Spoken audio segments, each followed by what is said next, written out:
Assalamualaikum warahmatullahi wabarakatuh. Innal hamdalillah nahmaduhu wa nasta'inuhu wa nastaghfiruh min sururi anfusina wa min sayyiati a'malina. May yahdihillahu fala mudhillalah wa may yudlil fala hadiyalah. Ashhadu an la ilaha illallah wahdahu la syarikalah wa ashhadu anna sayyidana Muhammadan abduhu wa rasuluh la nabiyya ba'dah. Allahumma salli ala sayyidina Muhammad wa ala alihi wa sahbihi ajma'in. Amma ba'du fa ya ayyuhal hadirun, usi nafsi wa iyyakum bitaqwallah faqad fazal muttaqun. Faqala ta'ala fil Qur'anil Karim, a'udzu billahi minasy syaithanir rajim. Bismillahirrahmanirrahim. Ya ayyuhalladzina amanu taqullaha wal tanzur nafsum ma qaddamat lighad wattaqullaha innallaha khabirum bima ta'malun. Wa qala nabiyuna Muhammad sallallahu alaihi wasallam, ittaqillaha haitsuma kun watbi'as sayyi'atal hasanata tamhuha wa khaliqin nasa bi khuluqin hasanin. Shadaqallahul azim wa shadaqa rasuluhul karim. Kaum muslimin sedang jamaah Jumat rahimakumullah. Alhamdulillah, sama-sama kita ucapkan kehadiran Allah Subhanahu wa taala yang masih memperkenankan nikmat-Nya kepada kita sehingga pada hari ini kita masih bisa hadir di masjid ini. Salawat salam kepada junjungan kita Nabi besar Muhammad sallallahu alaihi wasallam. Hadirin jamaah Jumat rahimakumullah.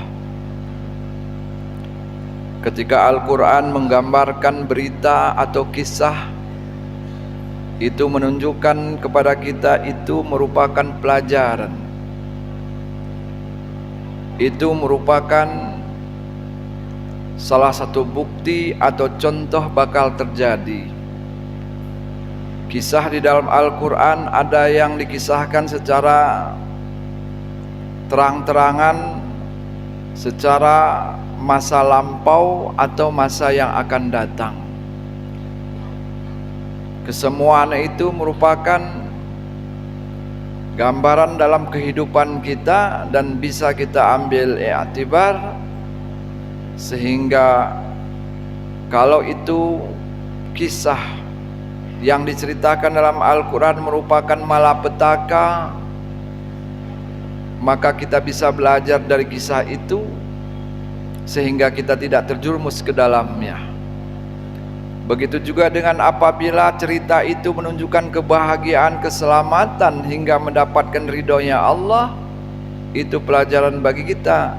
Hendaknya kita mengamalkannya sehingga kita berada dalam keselamatan. Hadirin jamaah Jumat rahimakumullah, kita ambil penegasan atau keterangan di dalam Al-Quran. Apa kata Allah? Laqad dara'nal jahannama katsiran minal jinni wal ins. Sungguh kami jadikan penghuni neraka itu kebanyakan dari bangsa jin dan manusia. Ini sudah diwanti-wanti oleh Allah, sudah digambarkan dari sekarang, sudah ditunjukkan rahasia itu. Hendaknya kita berhati-hati menyikapi ayat ini sehingga kita ambil dalam keseharian kita supaya jangan kena kepada ayat yang digambarkan Allah di dalam Al-Quran. Kenapa penghuni surga, kenapa penghuni neraka itu kebanyakan dari bangsa jin dan manusia? lahum qulubun la yafqahuna biha. Mereka punya hati tetapi tidak mau berpikir dengan hatinya, tidak mau mengarahkan kepada kebenaran, tidak mau menjalankan perintah padahal itu sudah tahu adalah perintah, tahu dia larangan padahal itu sudah dilarang oleh Allah, namun bertentangan pun dalam hatinya tetap dia laksanakan. Kita tahu bahwa dalam kehidupan kita jarang sekali larangan atau yang tidak dibenarkan oleh Allah kita mengerjakannya. Namun yang kita kerjakan itu merupakan sebuah kesalahan dan tahu kita sebelum mengerjakan itu sebuah kesalahan. Inilah perlu kita introspeksi diri hadirin salat Jumat rahimakumullah, sehingga kita jangan dimasukkan atau dikategorikan golongan penghuni api neraka. Itu yang pertama. Yang kedua, lahum udhunun la yasma'una fiha. Mereka mempunyai dua telinga, tapi mereka tidak menggunakan telinga itu untuk kebaikan, untuk merubah dirinya dari yang salah kepada kebenaran, dari tidak tahu menjadi tahu. Biarkannya saja telinga yang sudah diberikan oleh Allah yang fungsinya mendengar itu, dia tidak hiraukan itu, tidak masalah baginya.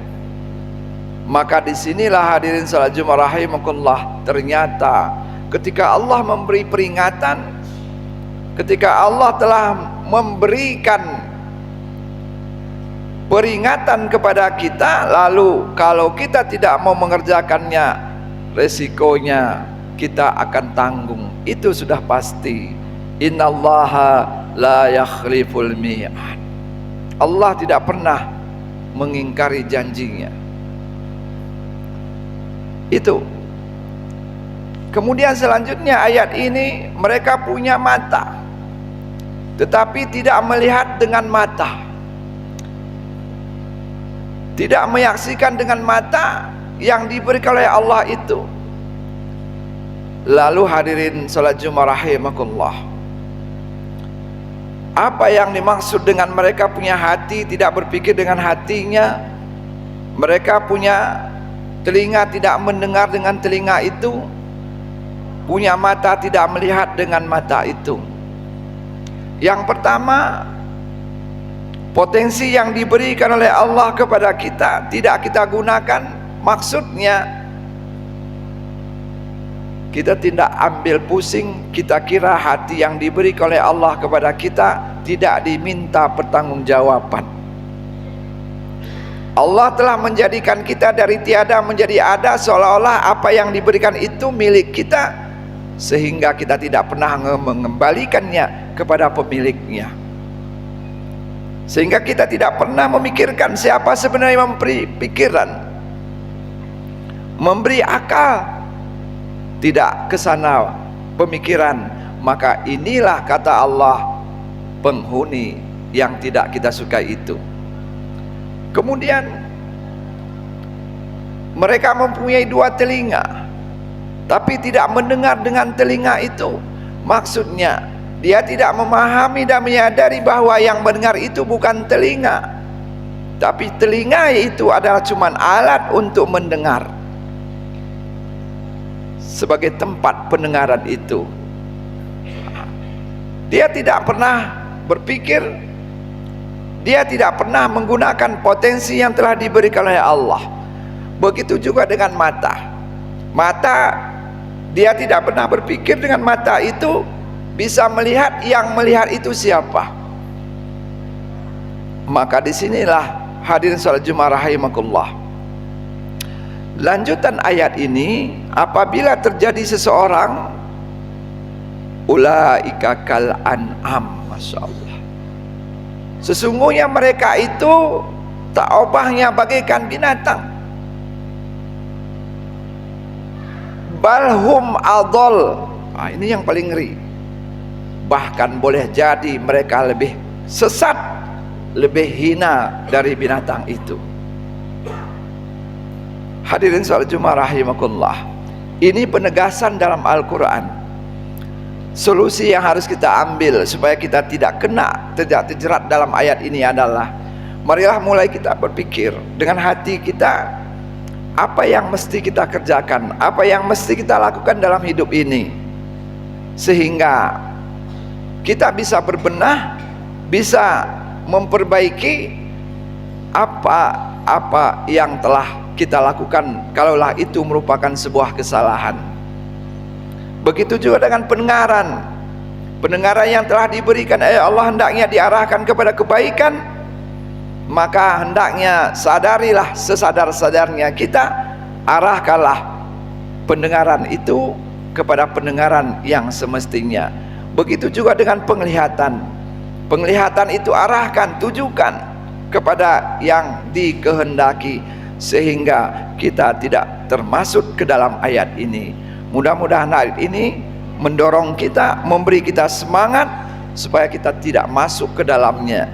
Dan itulah gunanya cerita di dalam Al-Quran itu, bukan hanya sekedar dibaca, tetapi jauh daripada itu adalah untuk diamalkan. Mudah-mudahan ada manfaatnya. Barakallahu li wa lakum fil Qur'anil azim, wa nafa'ani wa iyyakum bima fihi minal ayati wa dzikril hakim. Aqulu qouli hadza fastaghfirullah innahu wal ghafurur rahim.